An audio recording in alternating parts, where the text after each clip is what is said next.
Ya, rata Pak. Jadi antara sela-sela tanaman kan ada sela-selanya. Jadi di bawah Pak, kita semprot ya, kita goyang ini lah dikit. Nah itu kan dia akan menyebar sendiri karena ada air Pak. Terus selanjutnya Pak, setelah penyemprotan kedua kali itu berapa hari kemudian kita semprot kembali dengan dosis Usulannya. Kan pada Bapak Mulyadi SPKP yang sudah memberikan testimoninya itu baru 25% yang disampaikan Pak, belum semuanya. Ya, Bapak Ibu sekalian yang saya hormati, yang baru saja hadir silakan bergabung. Untuk acara berikutnya yaitu acara inti, tapi kami mohon izin dulu Pak Sigit, apakah boleh kita break dulu dengan kopi dan snack yang ada? Sambil jalan? Sambil jalan. Baik. Bapak Ibu sekalian, kita lanjutkan ke acara inti, yaitu penyampaian sosialisasi pada Bapak Insinyur Sigit Agus Simawa. Waktu dan tempat kita persilahkan, nanti sembari snack dan kopi kita hidangkan. Ya, jadi rileks saja, tidak usah tegang. Ya, tegangnya sudah tadi malam, sekarang nggak boleh tegang. Oke, silakan.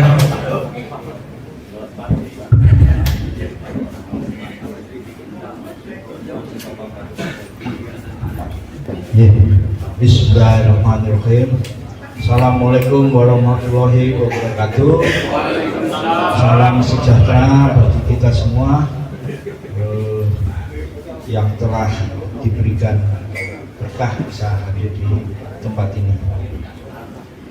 Yang terhormat Pak Kadis, yang terhormat Pak Kabid, terima kasih. Yang terhormat Pak Mul dan Bapak Ibu sekalian yang tidak bisa saya sebutkan satu persatu. Ini mungkin saya sambil duduk kali ya, supaya santai. Jadi saya ngasih judul ini tujuannya supaya Bapak Ibu sekalian betul-betul bisa mengingat dan serius terhadap pengolahan tanah atau kesuburan tanah.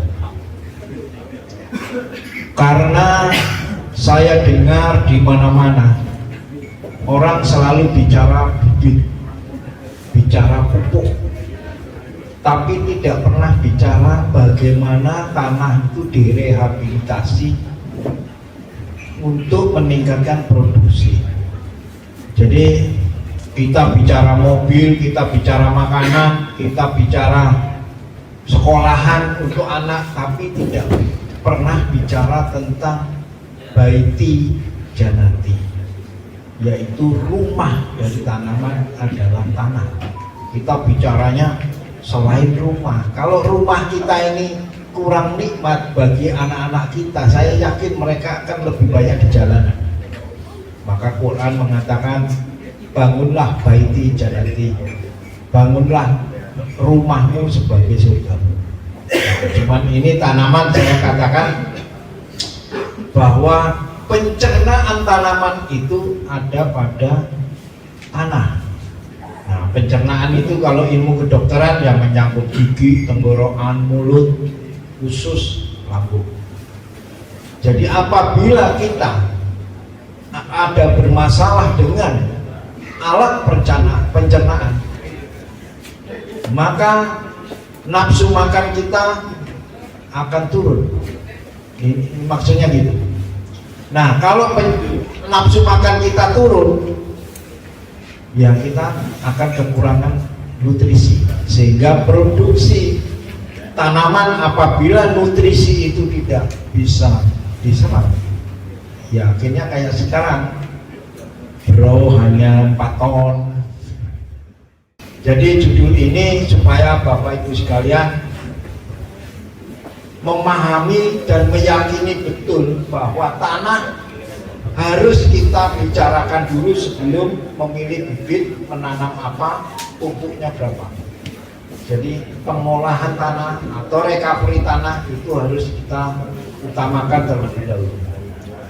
Nah, kebetulan saya formulator dengan merek yang saya kasih nama Puja Madu dan Bioratu, maka saya katakan di sini Puja Madu dan Bioratu sebagai alat untuk memperbaiki pencernaan tanam. Nanti akan saya jelaskan kenapa kok dikatakan pencernaan. Jadi Puja Madu dan Bioratu ini isinya adalah mikroba. Jadi bukan NPK tapi bakteri, yaitu makhluk hidup yang paling kecil dari ciptaan Allah. Nah, ini saya gambarkan animasi. Kalau kita nutrisinya masuk lewat mulut, tapi kalau tanaman nutrisinya lewat akar dengan media tanah. Inilah yang saya katakan bahwa pencernaan dari tanaman adalah tanah yang Bapak kelola. Dan ini mungkin belum banyak dikatakan, ini baru saya katakan sekali ini di Indonesia, bahwa tanah adalah sistem pencernaan dari tanaman. Apa komponen apa yang menjadi dikatakan sebagai pencernaan? Satu adalah fisik tanah. Fisik tanah adalah kegemburan, itu harus tercapai. Salah satunya fisik, jadi tanah harus gembur. Yang kedua kimia tanah, yaitu pH. Mau pH asam, mau pH basah, itu adalah kimia tanah. Karena kimia tanah ini juga sebagai salah satu faktor pencernaan tanaman itu menjadi lebih rendah. Yang terakhir adalah biologi tanah. Ini jarang sekali dibahas, dipelajari dengan serius oleh dunia dan perkebunan kita, adalah biologi. Padahal semua proses pertumbuhan makhluk hidup yang ciptaan Allah ini, jadi bukan robot, itu selalu melalui proses biokimia. Setelah pabrik urea datang 40 tahun yang lalu, berlarut-larut terus menerus biologi tanah dilupakan oleh para pelaku pertanian. Inilah bencana yang sekarang, mulutnya bencana itu baru sekarang. Ini saya katakan awal menjelang bencana yang sebenarnya tentang pangan, akibat dari melupakan biologi tanah. Nah, pencernaan yang baik itu harus berada di pertemuan, fisiknya bagus, kimianya bagus, biologi tanahnya ada, maka dapat dikatakan pencernaan tanaman itu sehat atau tanah itu subur. Jadi subur itu terdiri dari 3 komponen, fisik, kimia, dan biologi. Nah, permasalahan yang paling mendesak, kondisi yang paling berat bagi formulator saya seperti saya sekarang untuk datang ke Berau atau Kalimantan adalah fisik tanah. Jadi tanahnya ini keras. Ini saya gambarkan di Ekstambang. Jadi saya anggap tanah di Berau ini saya asumsikan bekas tambang, di mana tanahnya keras dengan kandungan pasirnya 45%. Jadi tanah lahan Bapak ini 45% rata-rata kandungan pasir. Yang kedua 40% debu. Yang ketiga baru tanah liat, lempung. Inilah yang menyebabkan tanahnya itu keras. Tanah lamin begitu ya. Sehingga kemampuan menyimpan air itu rendah. Jadi kalau hujan itu seperti lumpur yang lengket, tapi kalau tidak kena air atau kering, tanahnya itu keras. Ini karakter dari tanah yang keras. Nah, sehingga kemampuan menyimpan air juga rendah. Jadi perbedaan antara pasang surut, kalau lagi pasang itu lengket, kalau pada saat kering ini keras. Kemampuan menyimpan nutrisi atau NPK, maksud saya nutrisi itu NPK, itu adalah rendah sekali, sehingga Bapak pupuk kimia berapa saja itu yang diambil tanaman sedikit. Nanti akan saya ceritakan sedikit tentang itu.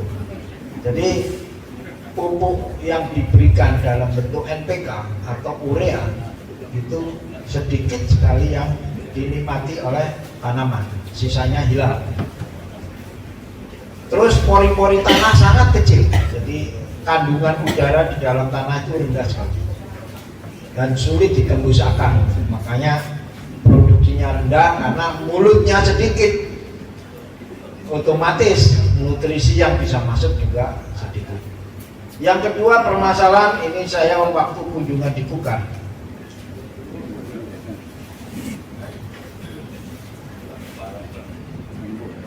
pH-nya ketemu 3,5. Ini di lahannya Pak Lurah, mantan anggota TNI. Jadi fisik dan kimia sangat buruk di daerah Kalimantan, terutama di Kalimantan yang bawahnya ada batu bara. Jadi Bapak Ibu sekalian, kalau tanah itu di bawahnya batu baranya itu madu, atasnya itu tanah pirit, itu racun. Jadi gabungan madu dan racun itulah yang Bapak miliki. Padahal batu baranya yang menikmati bukan kita, Pak.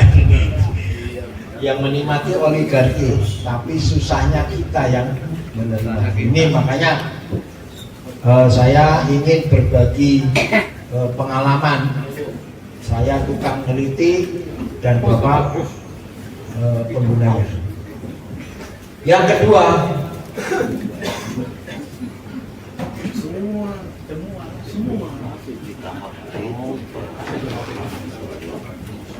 saya cerita sedikit. Saya mohon maaf Pak Kabid, saya harus sedikit detail.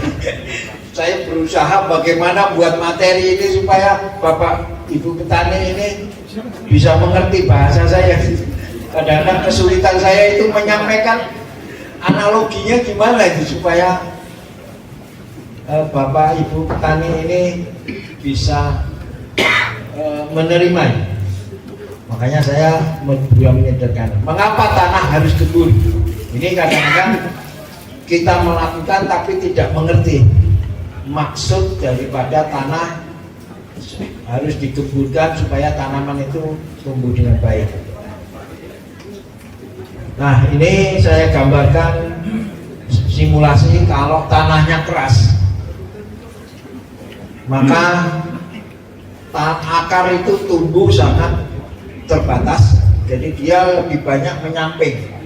Nah, kalau sudah menyamping berebut sama tetangganya, ini akhirnya terjadi perebutan. Yang kedua, ini akar pada tanah yang keras itu akan segera mati. Yang sebelah sana ini tanah yang gembur tetap dia hidup, tapi yang keras umur dari akar itu pendek. Dan yang kedua, tanah yang gembur akar rambut akan keluar banyak, di mana akar rambut adalah mulut dari nutrisi masuk ke dalam jaringan tanaman. Yang akar rambut itu tidak bisa dilihat, kadang-kadang tidak bisa dilihat dari kasat mata, ya sangat kecil sekali. Itulah fungsi dari akar rambut, bagian dari akarnya. Ini jelas sekali bahwa akar rambut ini bukan akar yang Bapak bisa lihat, ini akar rambut, tempat masuknya nutrisi ke dalam jaringan tanaman. Nah, ini gambar saya tunjukkan tanah gembur dan tanah keras. Kalau tanah keras itu tidak ada pori-pori udara, jadi kandungan oksigennya rendah dan juga air tidak tersimpan, dia langsung aja hilang, tidak bisa menjadi tandon. Tapi kalau tanahnya gembur, dia bisa menyimpan udara dan air. Nanti saya sampaikan kenapa harus ada oksigen. Jadi Bapak Ibu sekalian, seperti yang dikatakan Pak Demo tadi, bahwa urea tidak bisa langsung dimakan oleh tanaman setelah kita aplikasi, tidak bisa. Ini prosesnya. Ini urea ditabur harus dirubah menjadi nitrit. Gak apa-apa, Bapak dengerin aja. Nitrit dari urea menjadi nitrit itu harus ada mikroba. Makanya saya katakan tadi bahwa pertumbuhan tanaman itu selalu biokimia, ini buktinya.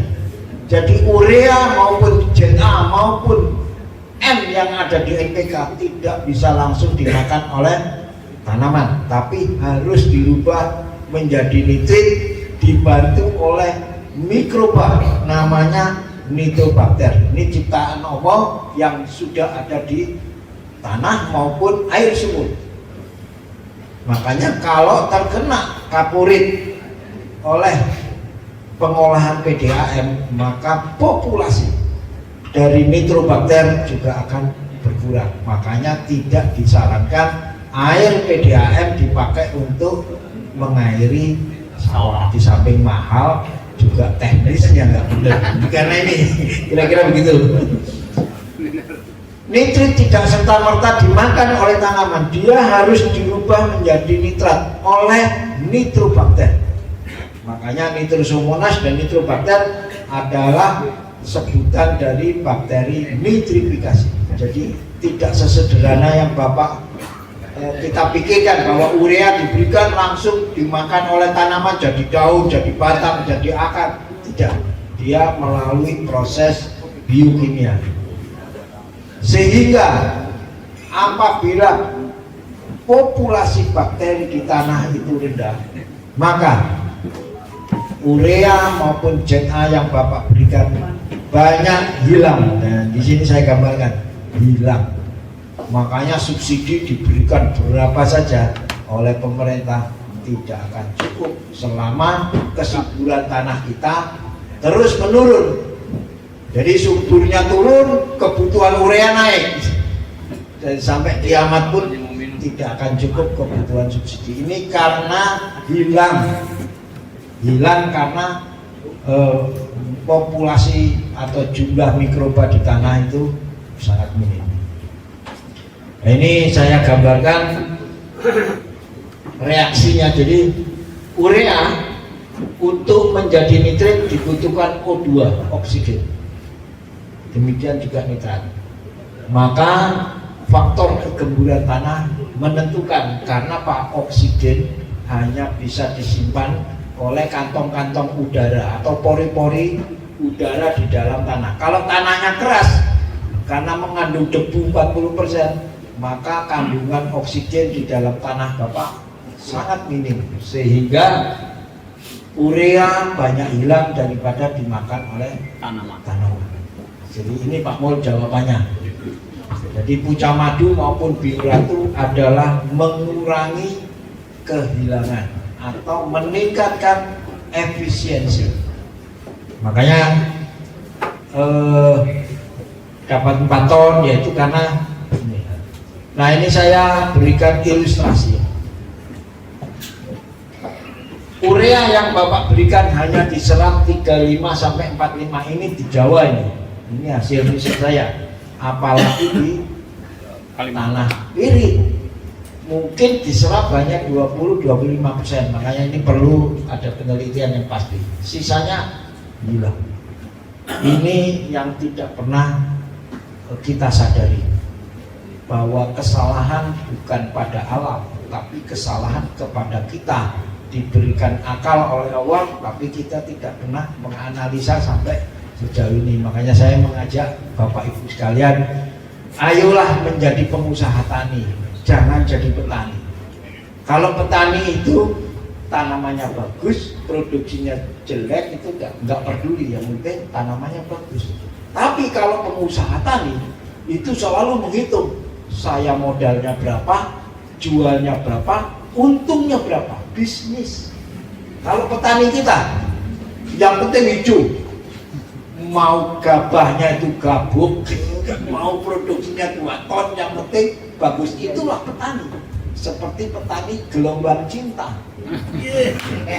Gelombang cinta itu kan yang penting daunnya gede, tapi kan dimakan apa? Nggak bisa makan.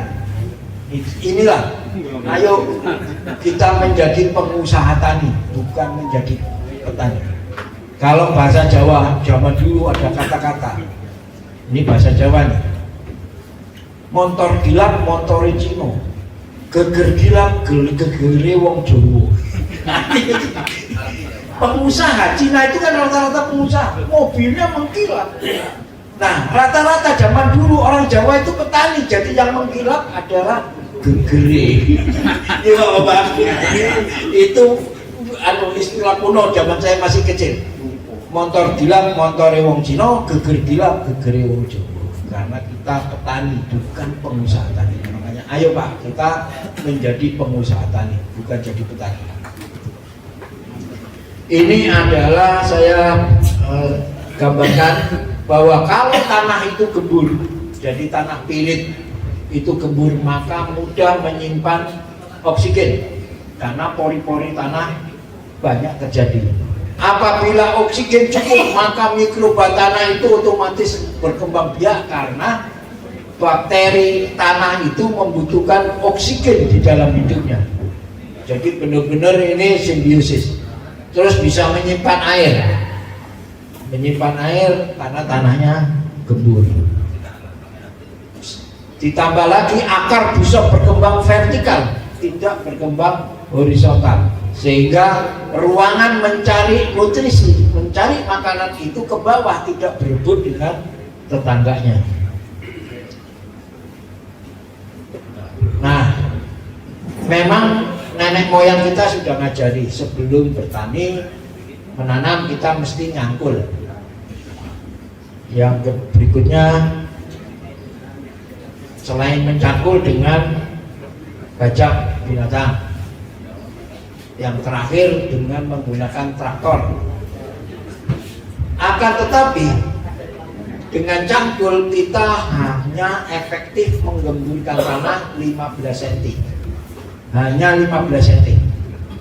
Dengan kerbau atau sapi hanya 25 cm. Dengan traktor hanya 30 cm. Padahal tanaman tomat saja saya gambarkan itu 60 cm. Makanya dibulut setinggi-tingginya supaya bisa tercapai 60 cm tanah itu gembur, sehingga tomatnya akarnya bisa tumbuh dengan baik di kedalaman 60. Padi 1 sampai 1,2 meter, bayangin kita ngolah 30 cm tapi kebutuhannya 120 cm, sehingga padi produksi kita juga akan rendah karena mulutnya lebih sedikit, kurang atau stunting, terutama di umur generatif. Jadi gini Pak, pertumbuhan akar itu mengikuti faktor waktu. Pada saat pertumbuhan vegetatif kan pertumbuhan dibagi dua, pertumbuhan batang daun, setelah itu pertumbuhan biji. Nah, pada saat pertumbuhan vegetatif daun batang, akar masih bisa mendukung. Tapi begitu menginjak generatif, nutrisi yang dibutuhkan jauh lebih banyak, akarnya tidak nyampe karena hanya bermain di 30 cm yang gembur. Ini yang saya katakan, ini problem sifat musik tanah. Nah, ini saya singkat saja, ini gambarannya seperti yang saya jelaskan tadi. Mengapa tanah di Kalimantan rata-rata cenderung asam? Yaitu yang saya katakan tadi, karena tanah di Kalimantan ini madu dan racun. Jadi bawahnya batu bara, atasnya racun.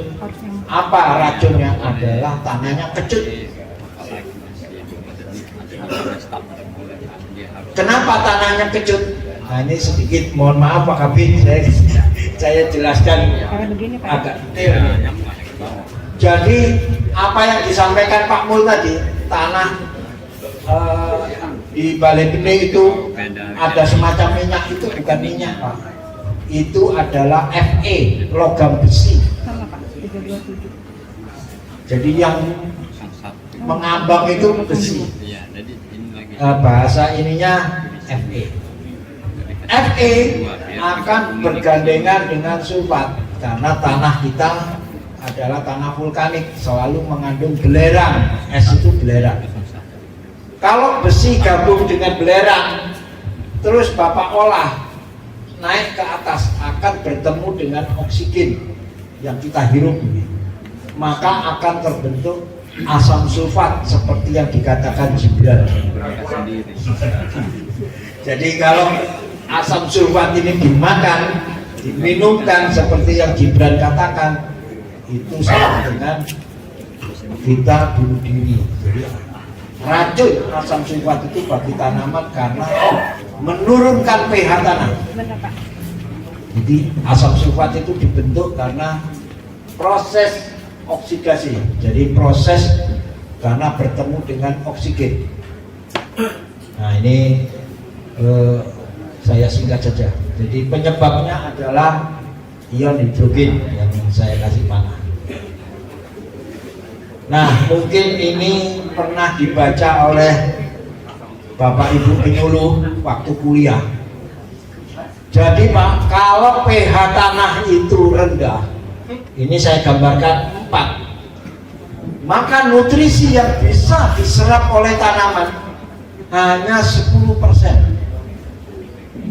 Jadi Pak Kadis ngasih bantuan NPK beraspa saja, kalau pH-nya tidak diluruskan dulu mendekati 6 atau mendekati 7, percuma. Karena nitrogen, fosfat, atau TSP atau SP36 maupun KCl hanya diserap 10%. Apabila pH-nya 5, itu lumayan bisa diserap 50%. Dan apabila pH-nya mendekati 7, 6,5, 100% bisa terserap. Sehingga biaya usaha taninya lebih rendah karena faktor kehilangan. Ini kira-kira jawabannya begitu Pak Mul. Penelitiannya orang luar negeri. Ini sudah diketahui tapi kita tidak pernah menyadari. Jadi kita selalu menyelesaikan masalah dengan masalah. Makanya monggo Bapak Ibu sekalian yang jadi petani dirubah menjadi pengusaha tani. Jadi hal-hal seperti ini didengarkan atau ikut dipelajari. Ini di YouTube banyak. Kalau kita ingin maju, kita harus samina batokna, mendengar. Kalau benar, lu ikuti. Jadi bukan ngeyel. Saya banyak sosialisasi itu ngeyel, Pak. Ngeyel. Ini contoh nih. Yang kedua adalah SP36 ataupun P dari NPK. Itu tidak bisa juga langsung diserap oleh tanaman. Dia harus dibantu sama air dan mikroba. Makanya Bapak kalau habis pupuk P yang SP36 maupun NPK, sebaiknya segera disiram atau dibasahi karena P itu tidak bisa langsung diserap oleh tanaman tanpa ada air dan bakteri pelarut fosfat. Nah, bakteri pelarut fosfat itu sama Allah sudah diberikan di tanah di mana saja. Bakteri pelarut fosfat ini selalu ada. Cuman akibat Bapak ngasih urea berlebihan, ditambah disemprot herbisida, ditimpa lagi dengan pestisida, maka populasi bakteri pelarut fosfat semakin turun sehingga meracuni tanah dan tanah akan mengubah sifatnya, marah, saya katakan marah. Fosfat yang Bapak berikan tidak bisa diserap oleh tanaman karena makhluk yang memasak, tukang masaknya itu sudah tidak ada. Nampak dia. Nah ini saya tekankan kepada Bapak Ibu sekalian.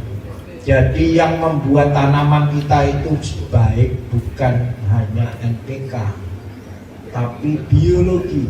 Jadi kalau bakteri fosfatnya nggak ada ya, akhirnya fosfat itu tidak hilang Pak, tapi terbenam di dalam tanah.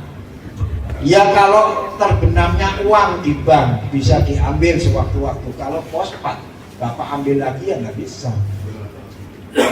Itu kenapa beberapa petani saya hanya menggunakan urea, itu pertumbuhannya sudah bisa normal Pak, karena kandungan fosfat yang ada akibat pemupukan sebelumnya itu menjadi ketarik kembali.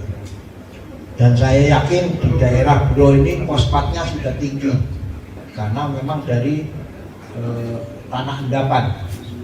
Jadi sejak zaman purba dulu fosil itu sudah numpuk di sini.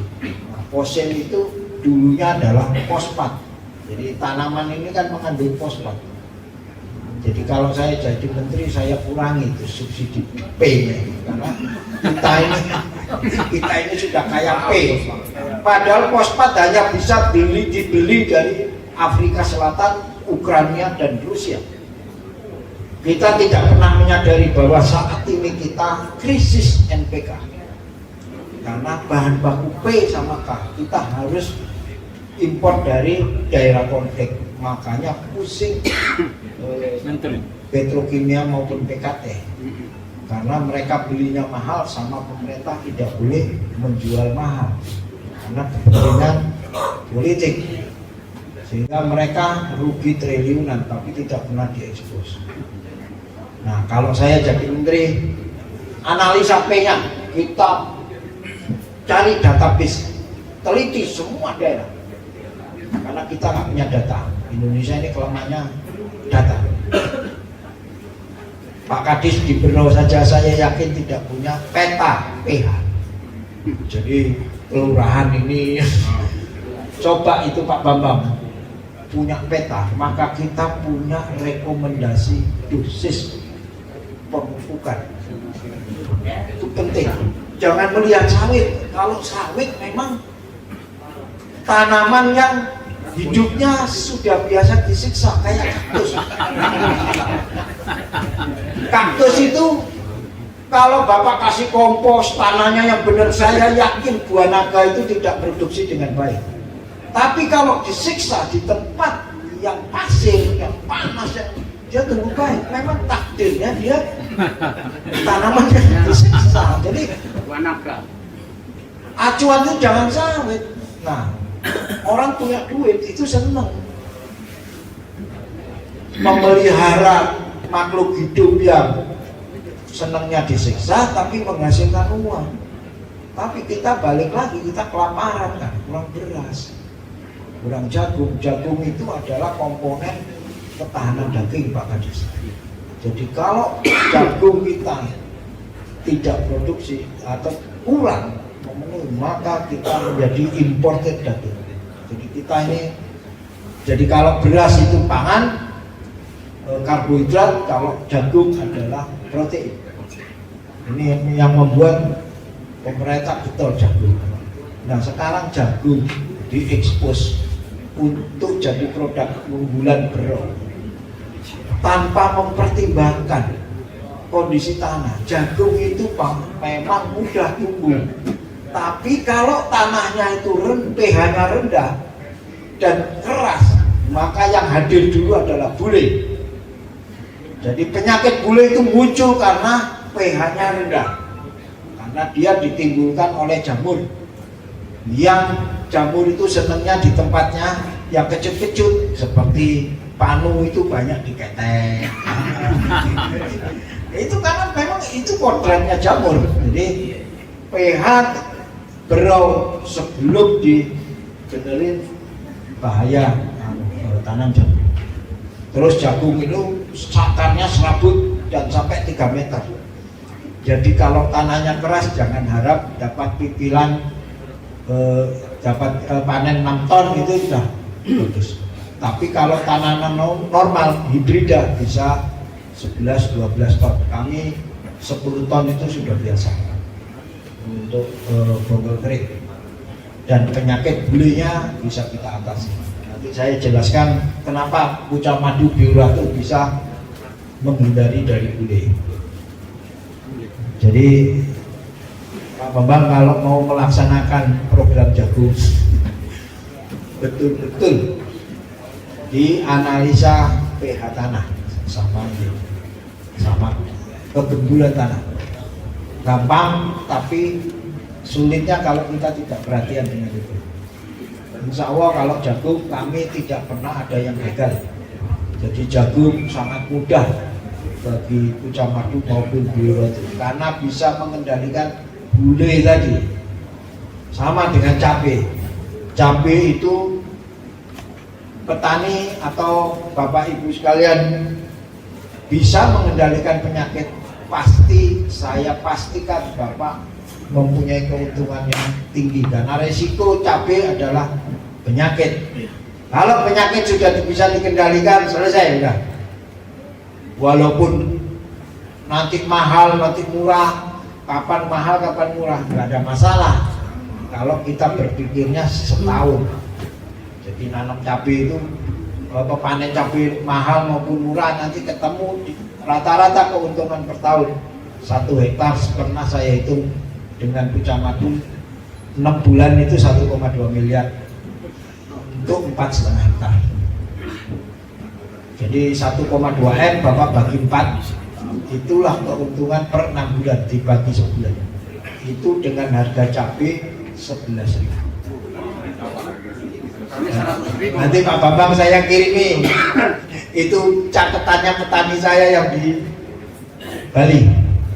Bubarkan Pak, karena pestisida itu kasus, menangani kasus, nggak ada kasus itu latah. Akhirnya apa? Tanahnya terus turun kualitasnya karena racun di sini. Tambah tahun residu terus ditumpuk residu tanpa disadari produksi kita rendah. Nah penyakit itu sama dengan kita makhluk hidup yang bisa beradaptasi. Ada racun nanti cucunya keluar tahan terhadap racun. Terus semakin resisten namanya. Akhirnya dosis pestisida terus digenjot. Akhirnya yang enak Monsanto. Yang enak Monsanto, pabrik-pabrik PMA yang memproduksi racun. Negaranya nggak mau pakai, dilarang pakai. Karena itu racun di Indonesia mereka tawarkan supaya kita menjadi negara yang ketergantungan terhadap pangan, ya kan Pak? Makanya slogan ketahanan pangan ini salah.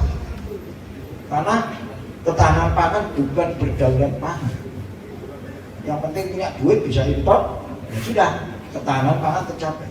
Tapi kalau swasembada kita harus nanam sendiri. Saya yakin kalau Bro tidak siap-siap, IKN sudah berdiri dan orangnya banyak. Sudah inflasi di sana nggak jauh dari Jakarta, yang per bulan katanya 14 juta kebutuhan hidup di Jakarta itu karena inflasi. Nah, kalau Bro tidak segera ikut mendukung lumbung pangan, IKN permasalahan Jakarta pindah ke ini ke IKN. Nah, untuk pemerintah pejabat-pejabatnya ya sibuk. Kemarin ketemu Pak Jokowi aja, saya lagi naik pesawat, beliau mendarat, turun lagi Pak, disuruh turun mengunjungi IKN karena stres kalau IKN nggak berhasil, nggak tahu. Nah sebetulnya di Kukar ini saya ambil di Kukar ini, menaikkan pH itu sudah dengan kapur. Bahkan APBD-nya tahun kemarin 12 miliar beli kapur. Saya katakan kapur itu menyelesaikan masalah dengan masalah. Karena waktu habis di aplikasi kapur diukur pH naik, tapi begitu Habis mau panen diukur pH-nya balik lagi. Nah kemana kapurnya? Karena tanahnya keras dikasih kapur, begitu kena hujan atau disiram kapurnya pergi. Ini tapi ya gimana? Saya jelaskan yang naikkan pH itu harusnya mikroba. Karena mikroba itu tidak bisa larut. Kalaupun larut dia beranak lagi karena hidup. Kalau kapur kan nggak beranak lagi, Pak. 12 miliar tiap tahun Pak Bambang dibuang hanya karena itu. Nah ini saya gambarkan nih, tererosi karena tanahnya keras. Bapak juga gitu, kalau mupuk nggak ditugal di lahan kering nih, misalnya jagung tidak ditugal, diawur aja di atas, itu hujannya kuasa alam pergi. Jadi mohonlah ditugal, ditanam supaya nggak larut. Nah ini saya ambil di Bengkulu. Ini saya ukur pH-nya 7. Saya sampai heran, wah pH-nya 7, tapi kenapa sawitnya kerdil? Ternyata saya lihat di irisan, itu fisik tanahnya jelek, padat. Jadi pH bagus, fisik jelek, maka sawitnya kerdil. Terus saya temukan lagi tanah gambut. Tanahnya gembur, kan gembur Pak yang namanya, tapi pH-nya rendah, sama saja produksinya rendah. Jadi fisik dan kimia tanah harus sama-sama bagus, baru kesuburan tanah terjaga. Ini saya di Muko-Muko ini di Sumatera Barat. Nah, makanya saya gambarkan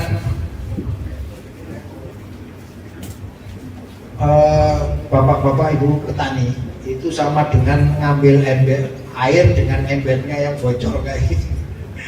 Jadi NPK, N-nya, P-nya, K-nya ya sudah tumpah gitu. Ini kesimpulan dari apa yang saya sampaikan. Nah ini bisa saya buktikan dalam bentuk hitung-hitungan Pak Kadis yang di lahan Balekne yang dilakukan Pak Demul. Awalnya itu saya dapat laporan Pak Demul bahwa produktivitasnya hanya 4 ton per hektar. Itu GKP. Pupuknya 150 dan 250. Jadi ureanya 150, NPK 15-nya 250. Benar Pak Mul ya? Nah, produksinya itu 4 ton. Setelah saya hitung, ternyata yang hilang N-nya 26%. Jadi nitrogen dari urea maupun dari NPK hilang 26%, tidak bisa dimakan sehingga produksinya hanya 4 ton. Harusnya 7,5 ton. Dari mana dengan dosis yang sama? Itu harusnya 7,5 ton. Kenapa? Karena N-nya hanya hilang 8%.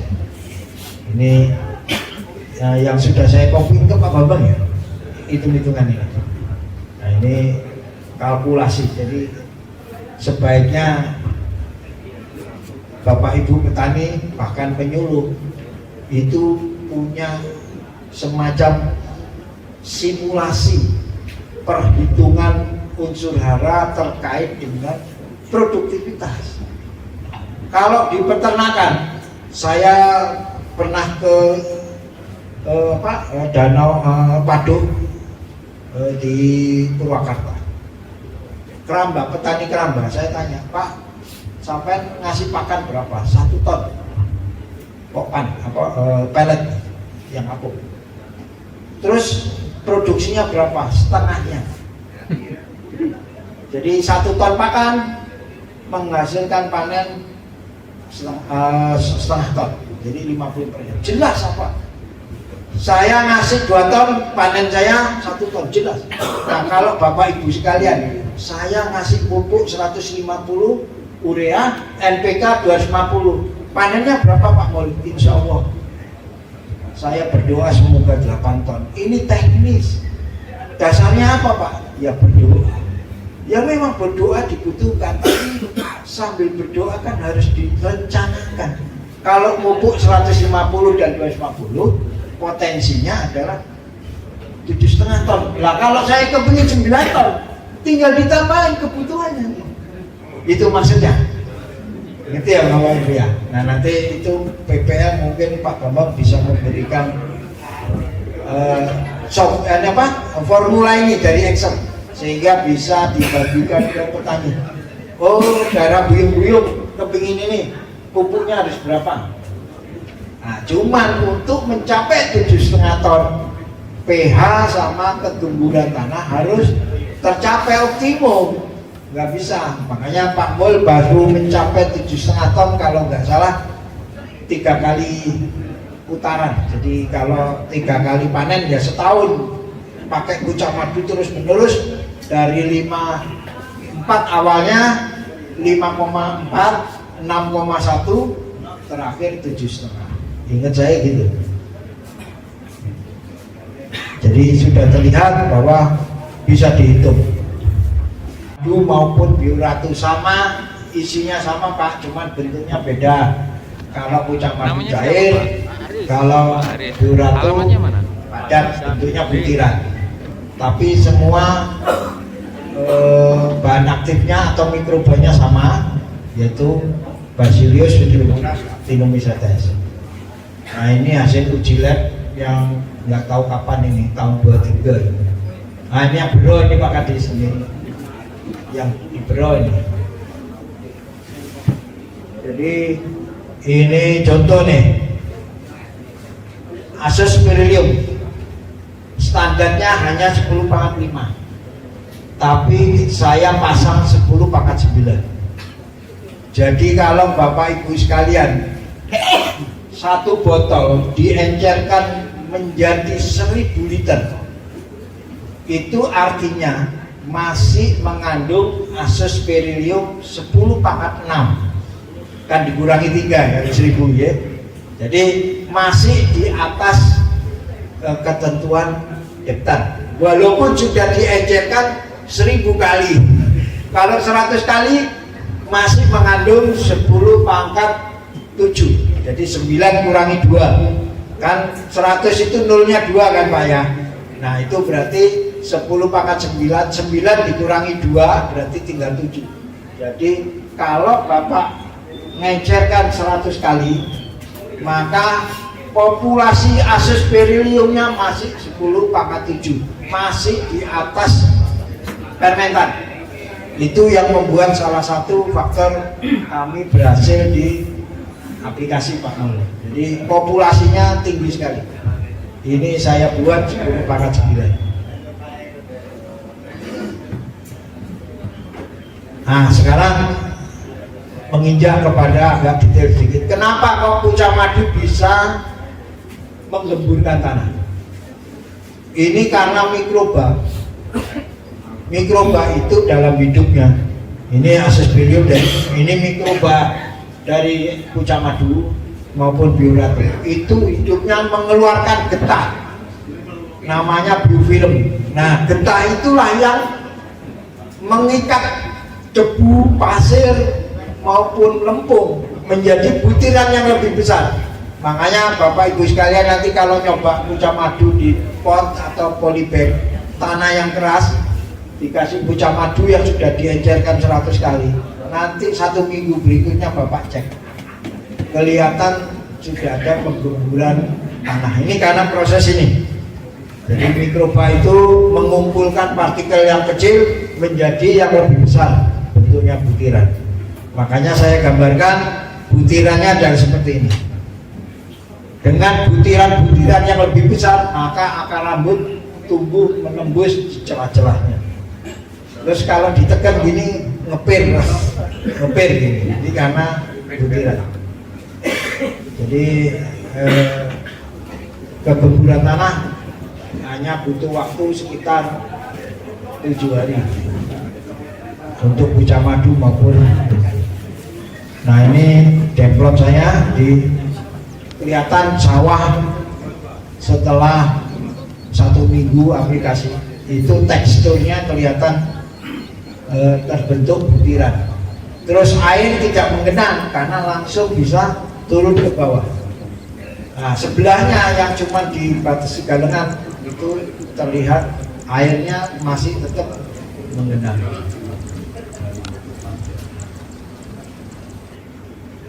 Nah, ini yang saya sampaikan tadi malam ini Pak Mul, asus period. Ini penting. Jadi kalau Bapak Ibu sekalian beli buku Hayati, saya sarankan pilih yang ada asus period. Kenapa begitu? Ini kan ada mesti, karena pemerintah mewajibkan menuliskan ini isinya apa. Ini asus period. Penting asus period. Karena apa? Asus period itu merangsang pertumbuhan akar. Nah, pertumbuhan tanaman di atas akar sangat dipengaruhi oleh pertumbuhan di akar. Nah, ini penting. Makanya hormon asus yang dihasilkan asospergillium itu untuk pertumbuhan akar. Jadi gini, hormon itu saya ibaratkan seperti kurir. Jadi kantornya menentukan kamu kirim ke rumahnya Pak Dimul, ini GPS-nya. Nah, hormon itu kurirnya yang nganter. Jadi kalau ada perintah tapi hormonnya tidak ada, maka barang itu tidak bisa sampai. Itulah hormon. Makanya hidup kita tidak bisa lebih panjang dari tangan kita atau sebaliknya, karena hormon yang mengantar nutrisi. Nah, skenario-nya dari mana? Allah, takdir yang menentukan bahwa hidup bentuknya begini, tapi yang melaksanakan adalah hormon. Upahnya adalah makanan yang kita makan. Itu upah. Ibaratnya begitu. Kira-kira Bapak Ibu mengerti ya maksud saya. Jadi upahnya adalah nutrisi. Jadi tanaman itu bisa tumbuh karena pekerjaan hormon, yang upahnya adalah NPK, nutrisi. Ini asospergillium. Makanya nanti jangan, kalau umur 1 bulan Bapak cabut yang pakai sama tidak. Kalau ingin membuktikan apa yang saya sampaikan, itu akar yang kontrol akan jauh lebih sedikit akarnya dan lebih pendek.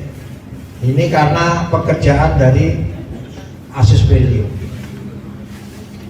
Sehingga kalau akar itu lebih banyak, maka kalau untuk tanaman padi jumlah anakan produktif akan lebih banyak karena topangannya ada. Jadi penting akar itu lebih maksimal supaya jumlah anakan yang keluar malai itu lebih banyak. Yang kedua, nutrisi pada saat bunting itu betul-betul bisa terisi penuh karena masuknya nutrisi itu pintunya banyak sehingga berasnya menjadi bernas, gabahnya menjadi bernas. Makanya kalau pakai kuca madu itu gabahnya akan bernas. Nanti dianalisa mungkin oleh dinas yang pakai kuca madu berapa berat per 1000 butir dibanding dengan kontrol. Itu untuk memastikan brokennya berapa waktu digiling. Karena saya yakin dengan pH 3,5-4 males makan beras yang ditanam di sawah yang pH-nya rendah, mesti nggak enak karena broken, beras kepalanya sedikit. Tapi kalau sudah terkondisi dengan akar yang banyak maka bernas Pak. Jadi kalau Bapak giling nanti terasa, bobot aja terasa. Biasanya 43, yang pakai kuca madu bisa 56 dengan karung yang sama. Itu artinya berat per 1000 butir lebih banyak dan lebih bernas. Maka kualitasnya nanti menjadi premium.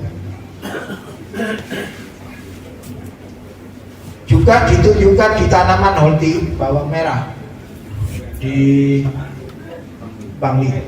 Ini kami keluar 25 ton askip kering per hektar dengan benih Bali Karet. Ini menunjukkan Azospirillum bekerja untuk menumbuhkan umbi bawang merah. Jadi tidak ada yang tidak mungkin Bapak menanam bawang merah di Berau untuk kebutuhan Berau sendiri. Saya yakin bisa. Nah ini di lahan pasir saja. Kalau Pak Kadis sudah pernah saya ajak ke lahan pasir. Kalau tanah Bapak ini masih saya anggap belum apa-apa dibanding di petani binaan kami di pesisir Samas. Pasir 100% tidak ada clay. Menjadi sentra hortikultura, yaitu tanaman bawang sama cabai. Karena selain itu tegakannya tidak kuat, anginnya besar, tanahnya pasir, jadi yang bisa hanya bawang merah sama cabai. Ini di sana sudah jadi sentra. Kemarin Pak Bambang, Pak Mul, saya ajak ke tempat lelang cabai. Jadi di sana tidak bertengkar Pak dengan harga. Hasil dari petani dikumpulkan di lelang kelompok. Nanti pembeli dari Jakarta, dari Lampung datang membuka arisan ini. Jadi akhirnya harga itu tidak berebut antar petani, dan tengkulak tidak datang langsung ke petani, tapi di tempat lelang.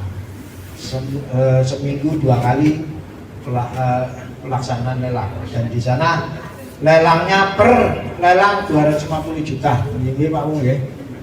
Fair mereka tulis di papan. Fair. Nah ini saya harapkan di sini bisa terbentuk seperti itu sehingga petani harganya tidak dipermainkan oleh tengkulak adu domba harga. Kalau sudah ada lelang tidak ada adu domba. Ini kami keluarnya di lahan pasir. Jadi tanamannya yang kemarin itu lahan pasir semua Pak Mul, karena nggak ada di sana yang pasir semua. Ini yang ketemu di ketemu di tempat lelang.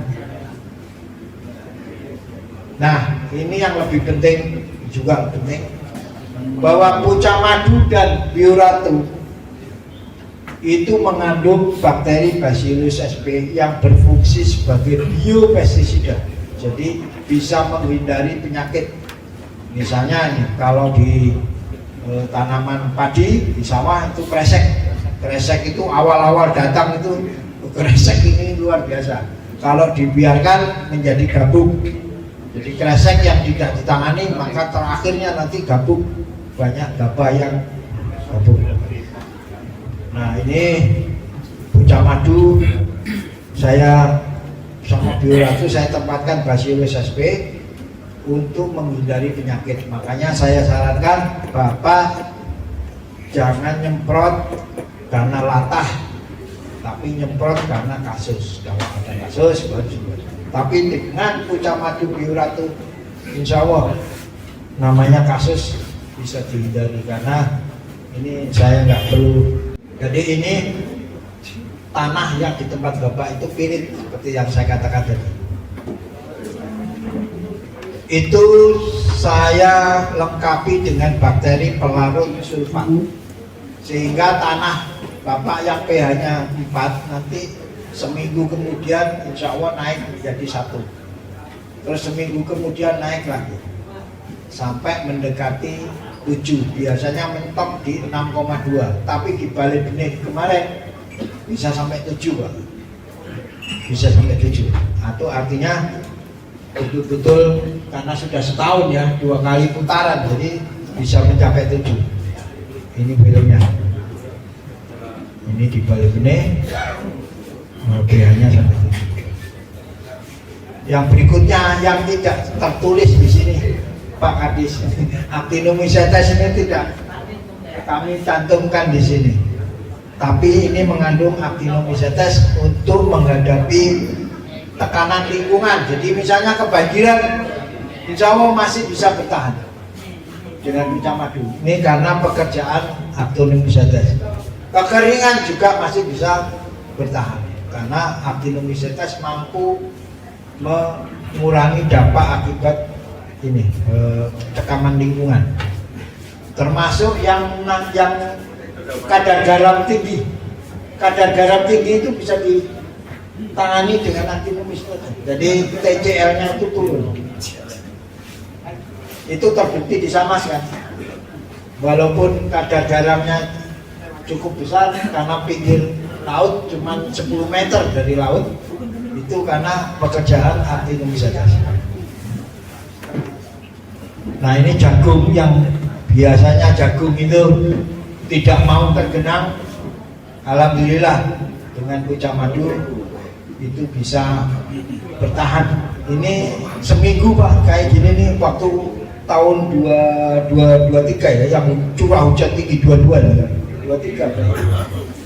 Ini di Madiun ini masih bisa bertahan. Makanya tanaman tebu yang tidak tahan terhadap genangan, tanaman kami tidak ada masalah karena itu tadi pekerjaan actinomycetes bisa ini menambah daya tahan terhadap jegaman. Nah berikutnya yang paling menarik bagi yang punya buah-buahan itu adalah hormon florigen. Jadi Pucak Madu mampu merangsang bunga, Ini jeruk di Bali itu akhirnya pentilnya banyak keluar, pucuknya banyak keluar. Nanti kalau Bapak Ibu sekalian punya durian, melengkeng atau buah-buahan yang bertahun-tahun tidak berbuah, aplikasi. Kalau tanamannya besar itu 4 liter. Jadi Pucak Madu diencerkan 100 kali. Terus hasil pengenceran tiap pohon dikasih 4 liter dengan 4 titik. Jadi 1 lubang 1 liter, 1 lubang. Jadi 1 liter Pucak Madu mampu untuk 25 pohon. Termasuk sawit yang sudah TM. Sawit cukup 1 liter bisa untuk 25 pohon. Nanti muncul bunga jantan dan betina itu seimbang seks rasionya, sehingga setiap ketiak keluar TBS. Cuman harus sabar karena sawit kan berbulan-bulan. Jadi pengamatannya nanti jadi tajuk Pak. Tajuk itu yang sudah tertangani oleh ini akan sudutnya 45 derajat. Nah itu sudah ke arah seks rasionya bagus. Ini hormon florigen nanti langsung dicoba. Nah ini dosis, ini variatif. Dari petani saya macam-macam. Ada yang diencerkan segini, tapi saran saya itu biasanya kan nggak ada drum yang nyampur jadi satu, di sprayer saja itu cukup dengan tutup. Jadi 3 sampai 4 tutup kalau saya itu cukup gitu. Sudah. Padahal bantuan Pak Bambang kan 1 hektar 13, itu artinya Bapak bisa lakukan untuk berulang-ulang. Itu jauh lebih efektif daripada sekali banyak, mending sedikit tapi berulang-ulang. Akhirnya penyakit bisa langsung tertangani terus-menerus. Untuk cabai Bapak encerkan 100 kali pada saat masih kecil atau sebelum tanam dikocor. Nanti pada saat mau petik Bapak kocor lagi. Setiap habis petik Bapak kocor lagi terus, karena ini mengandung hormon florigen yang merangsang bunga sehingga produksinya terus turun. Jadi nanti tinggal Bapak bosen, kalau sudah bosan bongkar, bukan karena produksi. Inilah yang kenapa 1,2 miliar dengan 4,5 hektar, karena tidak ada penurunan. Cuman harus Bapak rajin mangkas, nanti panennya tinggi. Cabangnya kan banyak nih Pak, V-nya banyak kan, tambah banyak, maka tambah tinggi. Nah ini harus, kalau mau setahun itu kalau cabai, jadi cabai berbeda. Cabai harus setiap habis petik Bapak kocor lagi untuk merangsang bunga. Kalau bawang merah saya sarankan seminggu sekali karena embun pagi ini bawang Fusario. Jadi kalau seminggu sekali biopestisida masih full kan, belum sempat ini sudah turun, timpa lagi sehingga tidak sempat fusarium itu mengenai bawang merah. Bawang merah itu kuncinya cuma satu, fusarium. Terus kalau itu jagung lebih baik memang sebelum tanam. Sebelum tanam itu dikocor. Setelah itu baru benih. Jadi Pucang Madu maupun Bioratu ini jadi bantalannya. Kenapa? Karena setelah aplikasi kan ini langsung bekerja menggemburkan tanah, meningkatkan pH. Nah, begitu tanaman pecah, istilahnya pindah tanam, rumahnya, tanahnya sudah memenuhi syarat untuk mereka tumbuh maksimal. Nah, nanti jagung kalau bisa jangan aplikasinya lebih dari 1 minggu setelah tanam, Pak. Nanti tidak bisa menghindari bule, karena bule itu munculnya umur 1 bulan. Indikasinya sudah masuk di awal pertumbuhan itu, bule itu sudah bisa masuk. Jadi nanti kalau jagung, mungkin nanti kalau memang ada ini, saya detailkan ya Pak Bambang, jagung untuk aplikasinya. Jadi cukup 3-4 tutup itu sudah untuk 16.000 sampai 20 liter di sprayer. Bapak aduk sedikit. Nah, kalau untuk sawah lebih baik sebelum tanam, 3 hari sebelum tanam dan setelah pengolahan lahan terakhir, pengolahan tanah terakhir, itu lebih bagus daripada setelah tanam. Karena ini begitu pindah tanam langsung lilir, Pak. Langsung lilir kalau aplikasinya sebelum tanam, 3 hari sebelum tanam. Nah, nyemprotnya gini aja sembarang, karena dia kan airnya cukup, jadi bisa beranak udah kemana-mana ini. Jadi kalau 1 hektar kira-kira habis 2 liter untuk padi sawah. Apalagi Bapak kalau mau meningkatkan kualitas itu bisa. Jadi Bapak encerkan 100 kali, diternak dulu sampai 3 hari. Di atasnya keluar trichoderma, koloni jamur trichoderma di atas, putih-putih di atas. Nah, itu kualitasnya bisa berlipat. Baru Bapak aplikasi. Bukan karena ya Kak. Iya, kalau saya istilahnya gampang ternak Pak Kadis. Nah, karena kalau difermentasi itu artinya mendekomposisi, ini bukan. Ini memperbanyak populasi. Dengan ditambah saja, ditambah saja gula sedikit aja. Kira-kira 200 liter itu gulanya kira-kira 1 kilo. Itu untuk nambah Bacillus sp. Udah, Bapak langsung bisa kualitasnya bisa naik. Nah, untuk pasca tanam itu bisa juga, cuman tidak sebagus kalau pratanam. Ini yang setelah tanam. Ini seminggu ini Pak. Seminggu. Kalau bisa jangan lebih 1 bulan. Nanti keluar anakan tidak produktif karena Pucang Madu merangsang pecah tunas. Akhirnya muncul yang ragil. Jadi sebaiknya jangan lebih dari 1 bulan. Nanti muncul anakan tidak, kelihatannya dapurannya banyak, tapi yang keluar mana sedikit. Karena itu tadi muncul ragilnya. Jadi kalau bisa maksimum itu 2 minggu itu sudah terlambat setelah tanam.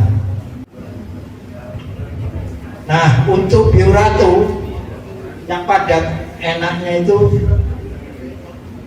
ini bisa dicampur dengan urea. Jadi Bioratu Bapak campur dengan urea itu bisa. Nah, contoh ini dengan urea, Poska. Jadi kan ini dosisnya cuma 50 kilo. Kalau Bapak tebar sehektar kan rata nggak ini? 50 kilo kan sedikit ya Pak. Cuma 2 sak dari Bioratu.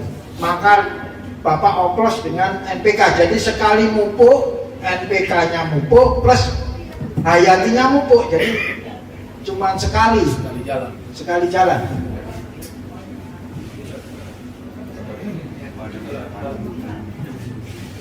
dioplos saja dengan urea pun nggak ada masalah, dengan urea oplos saja. Nah kalau sudah pakai pucah madu maupun bioratu, seyogianya Bapak mengurangi dosisnya. Kalau saya sarankan maksimal minimal mengurangi 50%. Kalau perlu Bapak kurangi sampai 75%. Karena di YouTube nanti Bapak bisa lihat dari pengalaman petani saya yang saya upload di YouTube. Itu rata-rata pelit 1 hektar cuman ponskanya pakai 50 kilo. Paling banyak 100 kilo.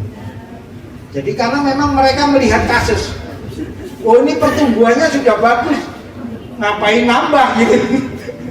Jadi bukan kebiasaan. Karena saya selalu memberikan edukasi bahwa kalau memang pertumbuhannya sudah bagus, artinya hara yang ada di tanah sampean itu sudah cukup, ngapain ditambah lagi? Karena ada dampak akibat nitrogen yang berlebihan, mudah lebah. Makanya saya tadi malam ngobrol sama Pak Mul nanti kalau nyawa yang perlu diperhatikan nitrogennya, mau ZA, mau urea, mau NPK. Karena itu N semakin banyak, brokennya akan semakin banyak. Maka kalau ingin kita membuat beras kepala, jangan banyak menggunakan N. Kalau perlu tidak pakai saja NPK, jangan ZA maupun urea. Karena itu akan jadi bernas, begitu digiling brokennya sedikit. Karena selulosenya tinggi padat, yang waktu kena mesin pucuknya enggak ini, maka biasanya mata susunya itu sedikit. Karena mata susu lah yang menyebabkan broken sama dedak. Makanya Bapak nanti kalau giling yang sudah pakai pucah madu maupun bioratu pasti dimintain tambahan sama pabrik berasnya, karena mereka menirnya dapat sedikit. Jadi rugi, biasanya ongkosnya dari menir, Pak. Ini menirnya sedikit karena jadi beras kepala. Jadi, akhirnya mereka minta tambahan ongkos karena rugi solarnya sama tenaga. Ya, saya kira begitu. Monggo kita diskusi, tanya jawab bagi pengalaman di sisi berikutnya. Assalamualaikum warahmatullahi wabarakatuh.